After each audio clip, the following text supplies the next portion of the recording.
This is the time my homeboy got cursed out in the back seat.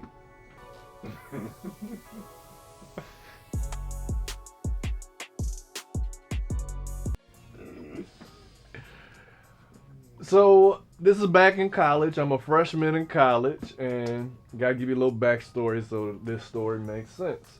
Gotta give you the backstory so the front story makes sense. All right, What? let's go. All right. So it's Atlanta. I just moved here, and like most colleges, we went to an art school. We went to Art Institute of Atlanta. If you don't know that by now, you ain't really a fan. Come on now, stop it. But we went to Art Institute, and where they had us staying didn't make sense. Our campus was in Dunwoody, which is more northern Atlanta, and our dorms were downtown. So it was a process to get there. So to get there, we would wake up every morning. The shuttles would run every hour. You would take the shuttle. It's a 20-minute ride to the Midtown train station or some train station. I forget the name of it. And then you got to take that train to the last stop. Once you get off at the last stop, if you're lucky enough, you may catch the shuttle. It'll be a 5-minute drive to campus. Most of the time that shuttle wasn't there, and you walk in, which is like 10, 15 minutes to campus. So that's going. Going was never as bad as coming back. Now remember what I said, the shuttles run every hour. So when you leave class, no matter what time that is, you trying to get back to that train stop on that hour so you can catch the train. Because if you miss that that shuttle, you gotta wait a whole hour. If you don't want to wait a whole hour, you're gonna get on the city bus. Even more trash. We done waited a minute of time. That city bus was not it. It was not it. So it was always stressful when you was leaving school trying to get back in time. So anybody that will offer you a ride or any ride you could get back to the dorms, you would take it. So on this day, it's me, Rome, and our homeboy R. I'm not gonna say any names of the other 3 people involved in this story. So R will be his name. So, which was funny. I got a question for Rome. You and R both had cars. Why y'all didn't have your cars that day? Maybe I didn't have it that time. I don't know. Maybe I don't know. I truly don't know. Well, It anywho, makes for a good story. yeah. Anywho, we all getting a ride back from B and N. These are 2 women. Yeah. B is driving, it's her car. N's in the passenger seat. You know what? Just to make it even simpler, we got B and N. So B is driving. B is Barnes. N is Noble. Barnes and Noble. Okay, so Barnes and Nobles. Barnes is driving, Nobles is in the passenger seat. Now Nobles had beef with R, which we just gonna call Reading now. There we go. Noble had beef, like the simmering beef with Reading. Like that, you could see if you're on the outside looking in, like these 2 don't like each other. Mm-hmm. They are starting to ruffle each other's feathers. We've been around before, and they've been bickering. Yeah, they've been bickering, but nothing's ever happened. But you can tell that at some point, this kettle is gonna start screaming. So we leaving school, and we hear that Barnes is leaving at the same time. So we like, hey Barnes, can you give us a ride back? We all go to the same place. I don't see any harm in this. I'll throw you 5, because back then 5 could get you far. Now 5 ain't gonna get you nowhere. But back then 5 would get you all the way from Atlanta to LA in a tank. That's ridiculous. In a tank, it'll get you from Atlanta to LA. Now 5 will get you out your driveway. Mm-hmm. So we get in the car. It's me, Rome, and Reading, and it's Barnes and Nobles. Now, you can sense a tad bit of tension, but it ain't nothing that we can make it home. The ride is about 40 minutes because there's a little bit of traffic, so like 40 minutes, 45 minutes. For car setup purposes, if I'm on the right window, yeah. Reading is in the middle, Rome is in the left window. Yeah. We all in the back seat. Yeah. You know what Barnes and Nobles are. Yeah. So we take off on this journey home. Just happy to be here. Don't have to be on a train. So, we riding, me and Rome doing the charming guys we are, making jokes, making people laugh, all this and that. Reading is kind of complaining about everything. To be fair, he is complaining. So he's talking about the traffic, complaining about the traffic a little bit, like, oh, he should have took a different route. Like, God, you don't tell the driver to take a different route when they doing you a favor. And these 2 women, you gotta let them do their thing. And then He started talking about the radio station. Can you put it on another radio station and stuff? I'm like, hey man, you got to be grateful to be here. And then I think it got to the last straw. He started talking about, hey, it's hot in here. Can you turn on the AC and stuff? And to be fair to him, it was hot. It was hot. So I wasn't mad about that complaint. Yeah. But you know, I wasn't gonna ruffle no feathers because I'm getting a home. free ride. I'm just trying to get home. And this is before Uber.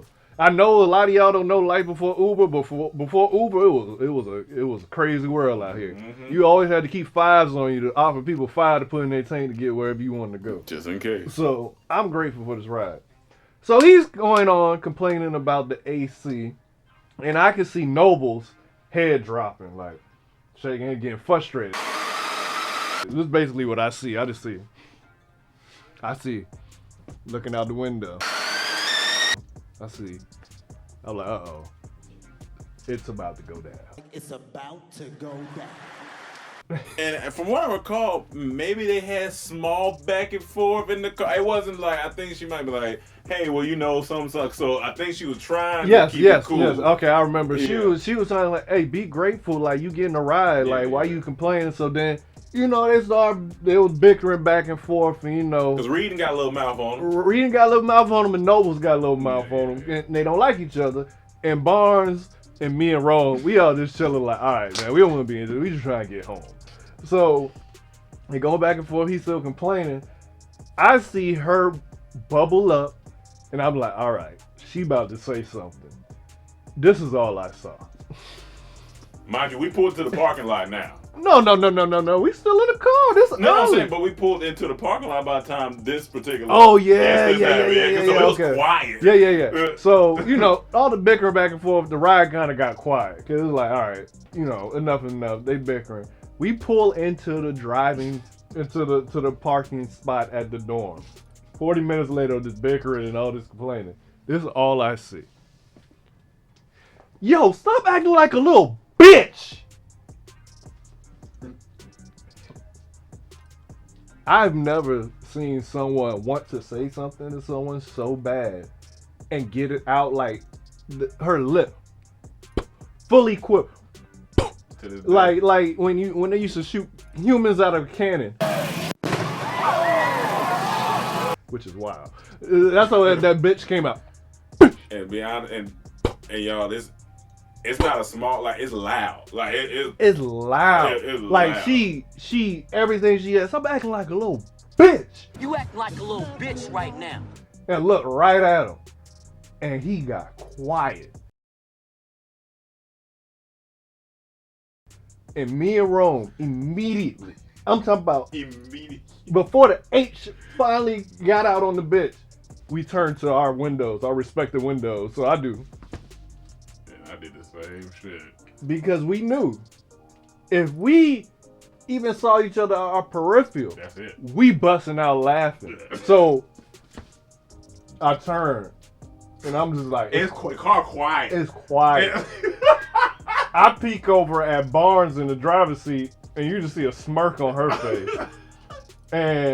And then Noble's going off. I hate people that's always complaining and this and that and da-da-da-da-da-da-da, acting like a little bitch in here. Why we didn't get out, I don't know. And we all just sitting there in the car. He's still sitting in the middle. We still looking out the window, and Barnes is just looking straight, smirking. You know, like in the movie when Denzel got shot up on Training Day, that's how he was scared. He would get hit. He would get hit up. She was going off like she wanted to get all this off her chest.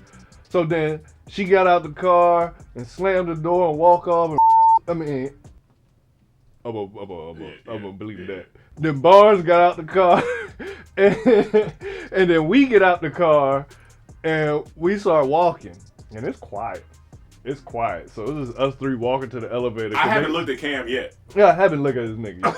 I'm not looking at this man. I got the horse blinded. I'm looking straight. I'm not looking at him because I know we laugh at everything. We gonna laugh. So we walk into the elevator, and they go to another elevator. We walking. It's quiet. We walk. It's walking. All you hear is footsteps. You hear. You know, you looking around because you know it's awkward. We get on the elevator. This nigga like, Man, I could have said something, but I just stayed quiet because like if I went off, it would have even got even worse. And he was like, yeah. And our floor was before his floor. So then we got to our floor, Dean. We dap him up like, all right, bro. I'm like, don't worry about it, dog. You know how girls be. It's all good. He going off. We get off the elevator.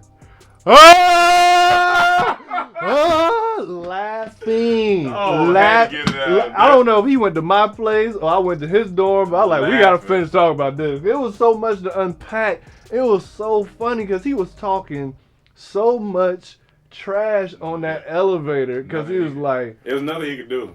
It was nothing he could do. In that situation, there's nothing you can do. A girl call you that, what you gonna do? Fight her? You just gotta let it go. And he did deserve some of that heat because he was complaining and doing the most. But that was built up anger and tension. As before, mental health, man. She had it built up. She didn't know how to get it out. She had to get it out. I don't even know if it was mental health. She wasn't rocking with this dude. Till this day, y'all. Till this day, I promise you, I ain't never heard a bitch come out. Never. To this day. To this day! Never. She meant every letter in that word. She meant every letter. Like, they'll never be friends. Like, it's I looked out that window for so long, I remember exactly what that window looked like. I remember every speck of dirt that was on that window. I remember every text that was on that window.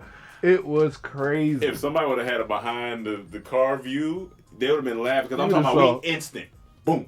Turn that. He stayed straight, and we just both turned. Like I'm out the window. There was my lip quivering. Oh yeah, quivering. Oh yeah. We would have made it real uncomfortable in there because we was going like I could not. I couldn't hold it. It wasn't even. It was just so shocking. Yeah. And he got humbled so bad because he got so quiet. And I remember looking at him before I got out. Oh yeah, you were taking that. It was bad, man. We ain't never get a ride from them again. But me and Ron were cool with both of them, so But yeah, just don't complain when you get a ride, y'all. I guess that's the moral of the story. If you get a ride, just be grateful, be humble, and just go about your day, or you'll be called. Just someone tell you start acting like a little bitch. That shit rolled on. Yeah, boy. All right, y'all. You got any questions? Or?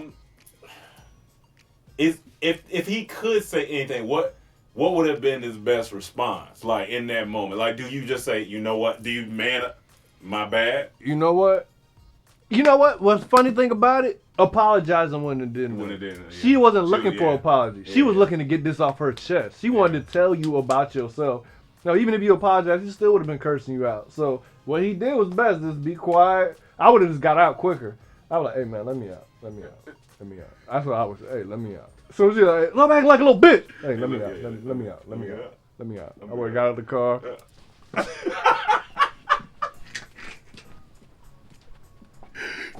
And just ran home. The only thing else you was like, that's how you feel? That's okay, all right. Let me out. Let me get out. Or you could be like, bitch. Yeah, all right. Hey, let me out. Let me out, yeah. Because it's really nothing you can do. Yeah, it was nothing that was done. All right. Well, you think either one of them shop at Barnes & Noble? Everybody get their books on Amazon now. That's where I be getting my books. All right.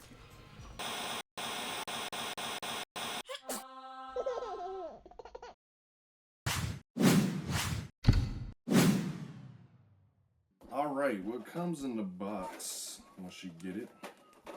All your retainers.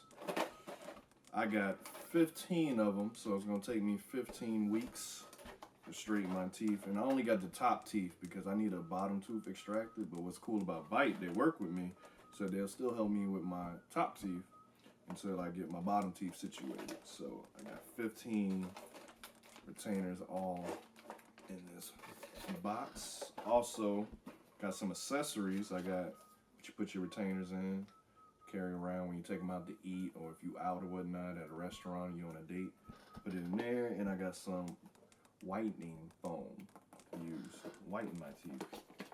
Also, you got the Hyper Bite, which is really cool, which cuts your time in half. If you use it every day, I think it's just for 5 minutes a day, it'll cut your treatment time in half.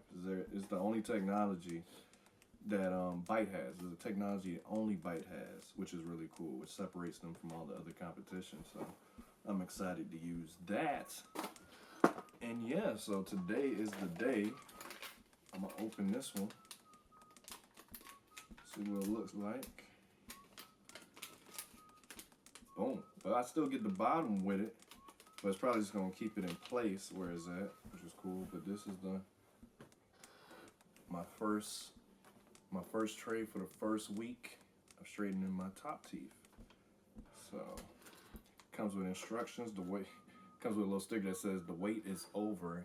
It is time to bite. I know you can't see it. If it focus, I don't know. This is cool. Let me pop it in. And it fits. Fits perfectly, actually. Yep. And it's comfortable too. But I gotta take it out before I eat or drink anything that's not water.